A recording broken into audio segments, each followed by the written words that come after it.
नमस्ते जोहार, मैं राजू और आप देख रहे हैं 24 झारखंड न्यूज। चलिए जानते हैं सुबह से लेकर शाम तक की तमाम बड़ी खबरों को। सुप्रीम कोर्ट के आदेशों के मुताबिक ही झारखंड में निकाय चुनाव नगर अधिनियम में संशोधन। राज्य सरकार ने निकाय चुनाव में ओबीसी आरक्षण को लेकर सर्वोच्च न्यायालय में अपना जवाब दाखिल कर दिया है। मुख्य सचिव की ओर से दाखिल प्रति शपथ पत्र में कहा गया कि राज्य सरकार सर्वोच्च न्यायालय द्वारा पारित आदेशों के आलोक में ही राज्य में निकाय चुनाव कराएगी। दरअसल गिरिडीह सांसद चंद्र प्रकाश चौधरी ने झारखंड में निकाय चुनाव में ओबीसी आरक्षण लागू नहीं करने पर अवमानना दायर किया है। इस मामले में सर्वोच्च न्यायालय में दाखिल प्रति शपथ पत्र में सरकार ने कहा कि राज्य में निकाय चुनाव की प्रक्रिया शुरू नहीं की गई है। नगर निगम एवं नगर पालिकाओं में महापौर और अध्यक्ष के आरक्षण को लेकर नगर पालिका अधिनियम में संशोधन किया गया है। विधानसभा से पारित इस संशोधन की अधिसूचित होने के बाद राज्य में निकाय चुनाव कराया जाएगा। लिखित नहीं, अब ऑनलाइन आवेदन पर ही शिक्षकों को मिलेगी छुट्टी। झारखंड के सरकारी स्कूलों के शिक्षकों को अब लिखित आवेदन पर अवकाश नहीं मिलेगी। स्कूली शिक्षा व साक्षरता विभाग ने लीव मैनेजमेंट मॉड्यूल से शिक्षकों को छुट्टी देने का निर्णय लिया है। इसके लिए स्कूली शिक्षा व साक्षरता विभाग के सचिव के रवि कुमार ने सभी जिला शिक्षा पदाधिकारी और जिला शिक्षा अधीक्षकों को मंगलवार को निर्देश जारी कर दिया है। लीव मैनेजमेंट मॉड्यूल को ई विद्या वाहिनी पोर्टल पर लाइव कर दिया गया है। यह मॉड्यूल सभी पदाधिकारियों, प्रधानाध्यापकों और शिक्षकों की छुट्टी के लिए ऑनलाइन आवेदन जमा करने की अनुमति देगा। इसमें छुट्टी की पात्रता से संबंधित पूरी जानकारी होगी। छुट्टी के लिए ऑनलाइन आवेदन पर संबंधित प्रधानाध्यापक या पदाधिकारी अपने मोहर लगाएंगे। शिक्षा सचिव के रवि कुमार ने सभी डीईओ व डीएसई को निर्देश दे दिया है। सीएम काफिले पर हमले के मामले में हाईकोर्ट ने आरोपी भैरव की केस डायरी मंगाई। मुख्यमंत्री हेमंत सोरेन के काफिले पर हमले के आरोपी भैरव सिंह के डिस्चार्ज याचिका पर मंगलवार को हाईकोर्ट में सुनवाई हुई। जस्टिस नवनीत कुमार की अदालत ने मामले की सुनवाई करते हुए भैरव सिंह के विरुद्ध दर्ज केस की केस डायरी तलब की है। भैरव की तरफ से अधिवक्ता अविनाश, ऋषभ और अंकित ने अदालत में पक्ष रखते हुए बताया कि सीएम के काफिले पर हमले के मामले में पुलिस ने भैरव सिंह समेत कई लोगों को आरोपी बनाया है। भैरव सिंह को हाईकोर्ट से बेल मिली थी। निचली अदालत में पुलिस ने चार्जशीट दाखिल कर दी, जिसके बाद ट्रायल कोर्ट ने भैरव सिंह के खिलाफ आरोप गठन की प्रक्रिया पूरी कर ली। चार्ज फ्रेम के खिलाफ भैरव ने हाईकोर्ट का दरवाजा खटखटाया है। विधायक केस कांड में राजेश कच्छप ईडी के पास बोले, माइनिंग से जुटाए थे पैसे। कांग्रेस विधायकों के पास से कोलकाता में जब्त किए गए 49 लाख रुपए माइनिंग क्षेत्र से जुटाए गए थे। यह बात विधायक राजेश कच्छप ने ईडी के अधिकारियों से मंगलवार को पूछताछ के दौरान कही। ईडी की टीम ने जब विधायक राजेश से कोलकाता पुलिस द्वारा जब्त पैसे के स्रोत के बारे में पूछा तो उन्होंने उक्त बातें कही। वहीं ईडी के अधिकारी ने पाया कि बरामद राशि के स्रोत के बारे में विधायक इरफान अंसारी और राजेश कच्छप के बयान में अंतर है। इरफान ने पेट्रोल पंप से हुई बिक्री को पैसे का स्रोत बताया था। दोनों ही विधायकों ने पूरे प्रकरण में शिकायतकर्ता जयमंगल सिंह उर्फ अनूप सिंह की कार्यप्रणाली पर सवाल उठाए हैं। हाईकोर्ट ने नगर निगम से 2 सप्ताह में मांगा जवाब। राजधानी रांची में घरों से कूड़ा उठाने का ठेका दिलाने की मांग को लेकर centre for development communication trust ने हाईकोर्ट का दरवाजा खटखटाया है। ट्रस्ट ने कोर्ट में याचिका दाखिल करके नगर निगम द्वारा निकाले गए टेंडर का काम दिलाने का आग्रह किया। मंगलवार को हाईकोर्ट में जस्टिस एस चंद्रशेखर की अध्यक्षता वाली खंडपीठ ने सीडीसी की याचिका पर सुनवाई करते हुए नगर निगम को 2 सप्ताह में जवाब दाखिल करने का आदेश दिया है। आगे बढ़ने से पहले अगर अभी तक आपने इस चैनल को सब्सक्राइब नहीं किया तो प्लीज सब्सक्राइब कर ले, जिससे आपको झारखंड की हर छोटी से बड़ी खबर की अपडेट आप तक पहुंचता रहे। खेलो इंडिया में 2 गोल्ड मेडल जीतने वाली झारखंड की आशा के पास घर नहीं। अपनी रफ्तार से पूरे देश को चमत्कृत कर देने वाली आशा किरण बारला का परिवार मुफलिसी का जीवन जी रहा। आशा ने इस बार भोपाल में चल रहे खेलो इंडिया यूथ गेम्स की एथलेटिक स्पर्धा में 2 गोल्ड मेडल हासिल कर गुमला और झारखंड का नाम रोशन किया। लेकिन प्रशासनिक कुव्यवस्था और लापरवाही का आलम यह है कि आशा के गाँव नवाडी स्थित घर पर ना तो पीने की पानी की व्यवस्था और न ही शौचालय की सुविधा। गुमला जिले के कामडारा प्रखंड के नवाडी गांव में रहने वाली आशा के परिवार को मिला प्रधानमंत्री आवास 2 साल बाद भी पूरा नहीं बन पाया है। झारखंड के पठारों पर दौड़ेगी हाई स्पीड ट्रेन, वर्षों पुराना सपना होगा सच।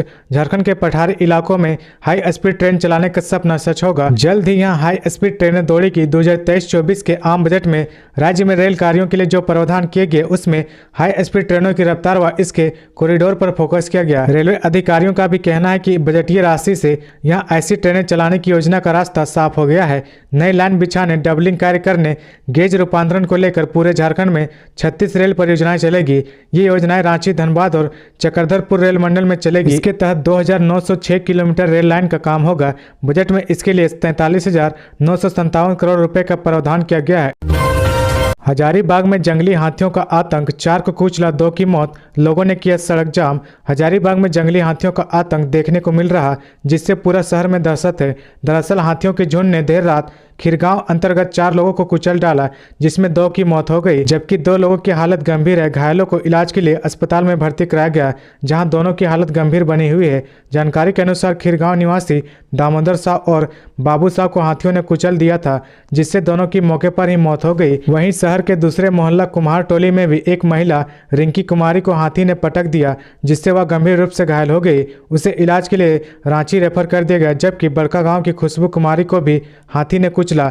जानकारी के अनुसार इसका इलाज आरोग्य अस्पताल में चल रहा है।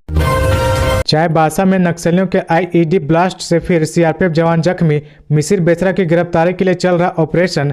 1 करोड़ के इनामी मिसिर बेसरा को घेर कर 26 दिनों से चल रहे ऑपरेशन के दौरान एक बार फिर आईईडी ब्लास्ट में सीआरपीएफ के हेड कांस्टेबल संजीव कुमार घायल हो गए। घटना गोइलकेरा के हाथीपुर गांव के पास जंगल की है। सीआरपीएफ 60 बटालियन के संजीव कुमार को एयरलिफ्ट कर रांची लाएगा। इसके बाद खेलगांव स्टेडियम से उन्हें एम्बुलेंस के जरिए ग्रीन कॉरिडोर बनाकर मेडिका में इलाज के लिए भर्ती कराया गया है। पारा मेडिकल कर्मियों की हड़ताल का 21वां दिन, कईयों की हालत बिगड़ी। राष्ट्रीय स्वास्थ्य मिशन के तहत कार्यरत झारखंड के जीएनएम, एएनएम सहित अन्य पारा मेडिकल बीते 21 दिनों से हड़ताल पर हैं। 21 स्वास्थ्य कर्मी वैसे हैं जो पिछले 24 जनवरी से आमरण अनशन पर है। उनकी हालत दिनों दिन बिगड़ती जा रही है। बता दें कि ये स्वास्थ्य कर्मी सेवा नियमित किए जाने की मांग कर रहे हैं। स्वास्थ्य कर्मियों का कहना है कि उन्हें सेवा देते हुए 10 साल बीत चुके हैं। सुप्रीम कोर्ट के दिशा निर्देश के मुताबिक उनकी सेवा नियमित की जानी चाहिए। आज रांची समेत पूरे राज्य की खाद्यान्न दुकानें रही बंद। कृषि बाजार शुल्क के विरोध में रांची सहित प्रदेश की थोक खाद्यान्न दुकानें बुधवार को बंद रही। झारखंड चेंबर के आह्वान पर थोक खाद्यान्न दुकानों के साथ साथ राइस और फ्लावर मिल भी बंद रही। इधर झारखंड राज्य खुदरा व्यवसायी संघ ने भी इसका समर्थन किया। ऐसे में पूरे झारखंड की लगभग 1.5 लाख से अधिक दुकानें बंद रही। एचईसी रांची को मिले 300 करोड़ रुपए, लेकिन नहीं मिला हिस्सा, भारी उद्योग मंत्री का दावा। भारी उद्योग मंत्री डॉक्टर महेंद्र नाथ पांडे ने कहा कि स्मार्ट सिटी और अन्य स्रोतों के लिए एचईसी को करोड़ों रुपए मिले, लेकिन 300 करोड़ रुपए का हिसाब नहीं मिल रहा। इसकी जांच कराएंगे। उन्होंने कहा कि एचईसी का जल्द कल्याण होगा। एचईसी को लेकर जो प्रस्ताव बनाया गया वह वर्तमान में प्रधानमंत्री कार्यालय में विचाराधीन है। इस पर जल्द ही निर्णय लिया जाएगा। प्रस्ताव को लेकर अभी खुलासा नहीं कर सकते, लेकिन विश्वास है कि एचईसी को लेकर कुछ भी नकारात्मक नहीं होगा। मंत्री डॉक्टर पांडे ने मंगलवार को सांसद संजय सेठ के नेतृत्व में एचईसी संघर्ष मोर्चा के प्रतिनिधिमंडल में भेंट की। बाबूलाल मरांडी ने सीएम हेमंत सोरेन पर लगाए गंभीर आरोप। राजनीति से जुड़े लोगों की जासूसी से जुड़ी जो आग दिल्ली में लगी है, उसकी आंच झारखंड तक पहुंच रही है। दिल्ली के मुख्यमंत्री अरविंद केजरीवाल पर विपक्ष के नेताओं की जासूसी कराने का आरोप लगाने के बाद अब झारखंड में बीजेपी विधायक दल के नेता बाबूलाल मरांडी ने भी प्रदेश की मौजूदा सरकार पर गंभीर आरोप लगाए हैं। बाबूलाल मरांडी ने दिल्ली जासूसी प्रकरण का हवाला देते हुए कहा कि झारखंड में भी कुछ ऐसा ही किया जा रहा। उन्होंने आरोप लगाया कि प्रदेश में विरोधियों की आवाज दबाने और गवाहों को प्रभावित करने के लिए साजिश की जा रही है। गौरतलब है कि बाबूलाल मरांडी का यह बयान प्रदेश की सियासत में भूचाल ला सकता है।